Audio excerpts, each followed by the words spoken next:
I'm going to share an interesting issue that was presented to me this week. I usually don't use my videos to address issues that are a one-time event and not likely to appear again, but I found this interesting. A supervisory broker texted me and asked, how long does a seller have to deliver a copy of the signed contract to the buyer? When I called the supervisor to get a better understanding of the question, she told me that the listing agent orally confirmed the seller signed the contract, but refused to deliver a copy of the contract until the buyer deposited the option fee and earnest money. Buyer, on the other hand, wanted a copy of the contract before buyer deposited the money. What should the buyer do? Under the law, to have a binding contract, it is required that we have an offer, an acceptance, and delivery. Delivery, however, simply means communication back to the other party that the contract has been signed. That communication can be as little as a phone call notifying the other party that the contract has been signed. It doesn't require physical delivery of the contract.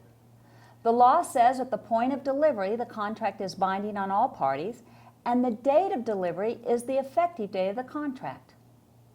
Once there is an effective date, the clock is ticking for all deadlines. The option fee and earnest money are due within 3 days of the effective date of the contract. Failure to deliver the option fee means buyer doesn't have an option. Failure to deliver the earnest money means buyer is in default, which gives the seller the right to his default remedies under the contract, unless buyer cures that default before seller terminates the contract. I am not sure why the listing agent, or perhaps it was the seller, refused to deliver a copy of the contract to buyer before depositing the money. But in my opinion, this scenario did not work in favor of the buyer. The buyer needed to perform under the contract even though he didn't have a copy. I recommended the buyer go ahead and pay the option fee and deposit the earnest money to avoid the ramifications of not depositing.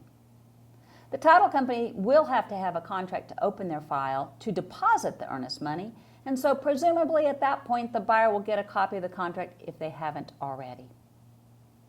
If the contract does not actually exist, the listing agent could be liable for misrepresentation. I am not aware of anything in the Real Estate License Act that governs the time for delivery of a written copy of the contract. I assume there is a best practice suggesting a written copy of the contract be delivered as soon as possible. In the least, this matter should be addressed by TAR.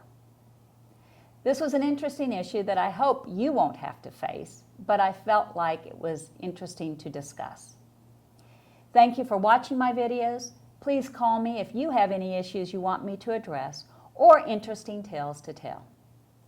Allegiance Title is your trusted resource for results.